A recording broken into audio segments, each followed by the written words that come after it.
You are now watching Believe. Do you believe? We're back. Lakers. Lakers 3 talk. wins in a row. We got 3 wins in a row. Doesn't matter who they played. Doesn't matter who was on the floor. We got 3 wins in a row. Right? Yeah, you played your schedule. Never matters who you play. You always want to win. But I mean, in the back of a fan's mind, they're like, they didn't play anybody that was any good. That's true. But when you look back at it, in like a couple months in the now, coach's win, mind, win. In the coach's mind, or if you're a Lakers staff mind, you're like, you know, we're supposed to do as men. We took out the trash, not But to disrespect they're anybody. aware. Like, of course they're aware. But do you think they devalue it in any way? Like they didn't have their players, or like they're injured. Who players were injured? Spurs. They played the Pistons without Cade and without Isaiah, like their best players. That has nothing to do with us. I'm just saying from a fan standpoint, like you just said, they care a lot. But like from a players, you would say like a win's a win. A win is a win. Okay. You went out there, you played your schedule. Yeah, no, but before we You slept well that night. Imagine win. losing Exactly. to those teams. You're right. You feel what I'm saying? Then waking up the next day, seeing the shit that we talking. You know what I mean? Speaking of that, we need to back up and we need to clarify. I know this happens all the time. The media is going to twist your words, my words. Yeah. They are claiming that you said to trade LeBron James. That's not what I said. That's not what you said. I said if. You said no. This is what I said I would never. Let me just replay what we said. I was like, yo, the Laker fans are crazy. They're talking about trading LeBron. And we both know we would never do that. But let's say they did. Yeah. And you said, well, I know Jeannie, she would never. And also, I personally think that they should not. You said Lamar Odom thinks the Lakers should not trade LeBron James. But if you did. But if you did. Doesn't mean you did want to. It would be a come up. Yeah. I mean, I can, and people, the majority of people agree with that. They said, I mean, you're trading LeBron, you're gonna get a haul, and you're gonna be put back into contention. They agree with that. But I just wanted to clarify. He never said to trade LeBron, but thank you for we appreciate it. Yeah. At least I know the people listening.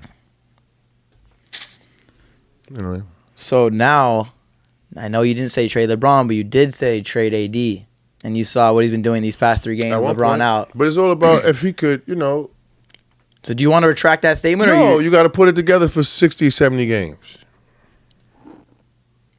It's all about being out there. Right. If you can be out there for 60, 70 games, and make it into the playoffs. Yeah, I mean, it is 3 games, but it's still sports. What do you mean by that? You have to produce on the field. No matter if I like you or like your style of play. Right. Especially me talking about it from this perspective. Right? Which is a lot different from me being out there. Right. Being talked about. So no offense to anybody. Right. You know No, because he's been balling. Like he's been doing what we know he can do. Looking like AD. Looking like AD, like getting every rebound. I think he had 10 offensive rebounds in a game, and the other team had 8. I think it was versus the Nets. He out rebounded them on the offensive boards. So he's hitting his jumpers. But one thing I've noticed is he's trying to focus more on attacking the paint rather than settling for jumpers and threes. Him rebounding shows toughness. You know what I'm saying? That's showing that he's mixing it up because he gets the label as soft. Right. But that's because he's always injured. It's unfortunate, but so that brings me to our next point. Do you believe that AD is a top 5 player in the league or top 10, whatever you think, when healthy? If he's healthy, no doubt. You think top 5? He could be. Right now. If he's healthy, 100%. You think? Yeah, because he defends the rim, protects the rim, shoots the ball off the dribble at 7 feet, and he plays in the post, which he's best at. Yeah. I think. I mean, because he plays on both, like you said, he's doing both sides. Yeah. Like, I think probably. Which every player really should do. I don't even like that player plays both sides of the ball. I don't even really. If you play in the NBA, that's just yeah. You're right because people emphasize that all the time. Like, he's a two-way player. You should. I mean, your goal should be a two-way player. To be a two-way player, if you're talented enough. I personally think AD's in the top 10. There's like so many. One fully healthy. Because no one's ever even seen him fully healthy. It's been 2010 since our championship. Yeah, before 20. Yeah. Not 2010. Excuse me. 2020. I mean, yeah, before, yeah, Bubble 2020, championship, right? but before that was 2010 with you. Yeah. Crazy. So you got to put some consecutive years together healthy. Yeah. I mean, yeah, and the years that he's been healthy, he won in 2020. He's going to produce. In 2021, he got injured. He's going to be an unstoppable force. Yeah, so prayers, hopefully, please stay healthy. I mean, LeBron, too, he's getting old, and he's battling through an injury right now. His groin, right? Yeah, it's his groin again. But do you still think that the Lakers can trade Russ? I know you said you never said you wanted to trade Russ. I did. Do you think that they should consider trading him now that his value is much higher and they can get more for him? Well, business as far as like the business wise, or personal feelings on how I feel about him. I think you have to give it consideration if you're trying to make that leap into deep playoff contention. Yeah, you know what I'm saying. There's no personal feelings. I would love to see that happen with Russ here. I don't know if that can happen with the team that they have now, with the healthy AD and the healthy LeBron. You don't think? Do you think it's because I don't know. Maybe with Dennis Schroeder and Bryant. What do you think that they bring? Defense and toughness. You could never have enough of that, right? If you want to play for it all.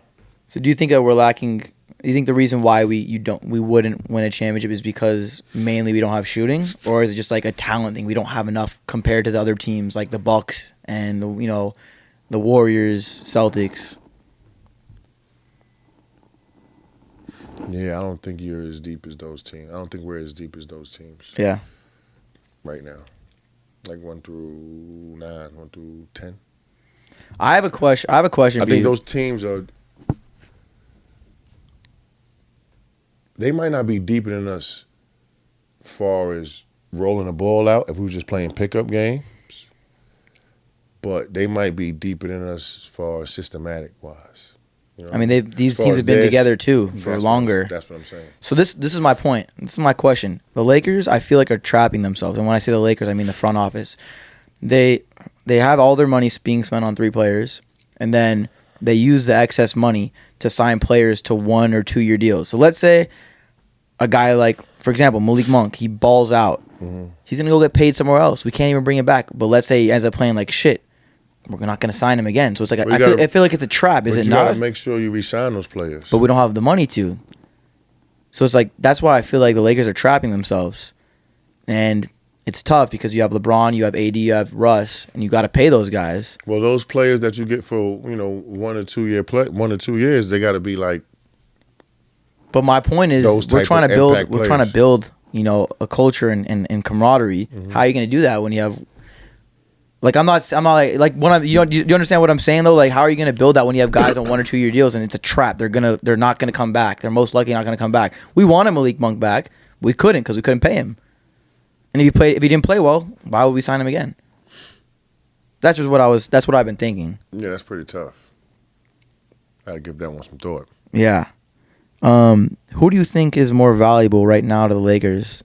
Austin Reeves or Lonnie Walker? Because they've both been our top role players. Man, you put me in a tough one. I think Austin Reeves is a better playmaker. Lonnie Walker's got some dog in him. That's tough. I think whoever's shooting the ball better at the particular time. Right now, it's AR, and regardless of the time, AR is always playing better defense, and he is creating for others. He's a lot more active. It's unbelievable. He makes players better around him, and that you can see. And he's so underrated because he's not flashy. He does that through passing the ball, though. It shows his IQ. Yeah. He's shown that. And the thing is, people who aren't Laker fans and don't watch every game, they underestimate him because they don't know. No, because he's white. First of all, he's bleach. Yeah. So, and then second, I think he's the only white player on the team, which is funny. I think so, but it happens in basketball right now. I know. Not a lot of white American basketball players. That's why I'm like really trying to push AAU. And in America, we have to push that, like how they do in Europe. Like when you have talent, Right. You push that Yep. talent. We don't do that here. I know. And we push, Christopher Columbus and shit that don't really matter. So we'll push it on our podcast. I'm just saying, like, you know what I mean? It's the truth. No, though. I know what you're saying. And so they surpass us. And so, the kids in the hood, the black kids, we're going to get it. But the kids in the suburbs, the game don't evolve the same way as these European kids' games evolve. I mean, look at Wembanyama. However you say his last name, him. Yeah, he's a beast. Yeah. And I bet you he'd probably been pro since he was 14, 13. Yeah, same thing with Giannis. I mean, Giannis was doing that when he was younger. When he was like 14, 15, he was playing like that. And it could be happening here. Like, you could have kids like Mike Miller and White Chocolate, Jason Williams. Imagine if you, like, push, like, oh, shit, you got a special gift from basketball. Yeah. You know what I'm saying? Yeah. But back to Austin Reeves, I think people underestimate him because he's not a flashy player. He's white now. Well, yeah, but he's not a flashy player. Yeah. And he does a lot of things that don't show up on the stat sheet. So, but players with high basketball IQs usually do.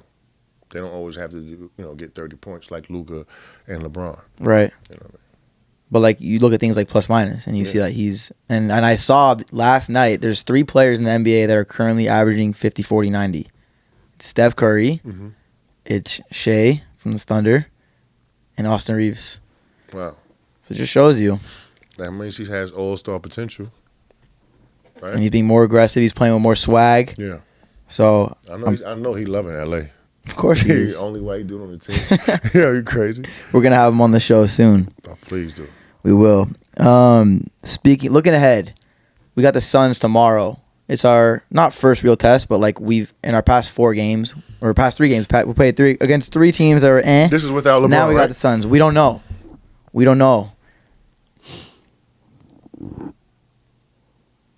And speaking of LeBron, do you think the Lakers are better without LeBron? Because that's stupid. This is what I'm saying. I'm not a fan. I know basketball.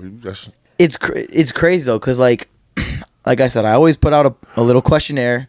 Drop your questions. The number one thing: are the Lakers better without LeBron? They won 3 games without LeBron. Like it's stupid. I know. It's hard for me to even answer that question. So like,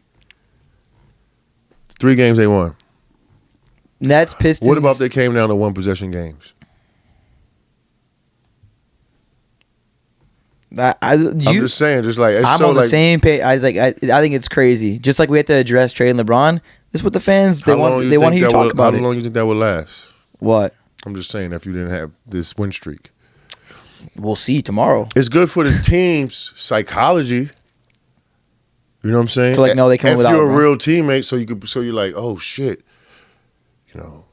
imagine how good we can be when we get one of the best, arguably one of the best players That's what I'm ever. thinking. That's what I was like. So I don't know if some teammates don't really even think like that. I don't know. We spoke about this. You know what I'm saying? Yeah. The temperament of his team. We're going to find out pretty soon because, like Rob said, he's going to give it 20 games. And we're already 15 games in, and you already know he's been on the phones. You don't make a trade. Oh, today I want to make a trade. Let me make a trade. It's like he's definitely working right now. So, but what do you think? What do the Lakers got to do to win that game tomorrow, with or without LeBron? You ask me personally what I would do on the court? Every time Chris Paul... I think he may be injured. Is he? I think he's injured. Or we'll check, but yeah, I think he's injured. Well, even though I know they're a high pick and roll team, yes. Every time they go into a pick and roll, I will fall back into a 2-3 zone. No matter if you're a big man and you're on top, or you're a small man and you're down low. So that means like if they do a pick and roll, I would just fall back. You just go into a 2-3. Take away a lot of the options, especially the roll options. Do teams do that? I don't. I don't know if they can really get that tricky. Yeah. We did it with Chris Paul when we were on the Lakers, and he was on New Orleans. He was too ball dominant, too good. He probably. I'm definitely gonna go back and watch it now. By himself. Those were such great series. You guys played them a couple times in the playoffs. Great series, and who was the second best player on the team? Because he's just too much of a scientist. It was him, and who was the second best player on the team? I don't even know. David West, maybe. He's a good player. I remember those were battles. They didn't have like a dynamic scorer or nobody, like, you know what I mean? Nobody that could put the ball in the basket from all different type of angles and shit like that. Chris Paul was just that good at. Do you think that was prime CP on the Hornets? Or yeah, he was just that good at making. He was that good that the Lakers wanted him. What are your thoughts? Right? That was actually another question. What are your thoughts on that whole situation when they tried to trade for Chris Paul and it got vetoed? I was happy. Of course. I mean, it was just I don't know what year it was. That was 2009, 2010. But I guess that was just like it could happen Right. moment for For me. you, yeah. Yeah. At that point in time, I was hurt, but I'm here now. You're here and you got 2 rings on your Little fingers. Jerry, Laker legend. Mm-hmm. And last thing, how do we keep the momentum going? You personally speaking as well, like when in your career, like how do you stay focused and continue and not get complacent like you're winning these games? Well, it'd probably be a good time to hang out with each other, ride that momentum, play the game, see what's up, go out to eat with your boy, and scrap it out. Defense is the key. So there we have it. Just scrap it out. Going for 4 straight tomorrow. I think that can be like a statement win because we've built up, like you said, taking out the trash, 3 games in a row, and now we got the Suns. Who they play against the Gorillas? The Gorillas. That's a conversation for another time. But that's a wrap. Peace The out. LADE Show. Peace. Thank you for watching Believe. You can find more great content at Believe.com. That's BLEAV.com. Do you believe?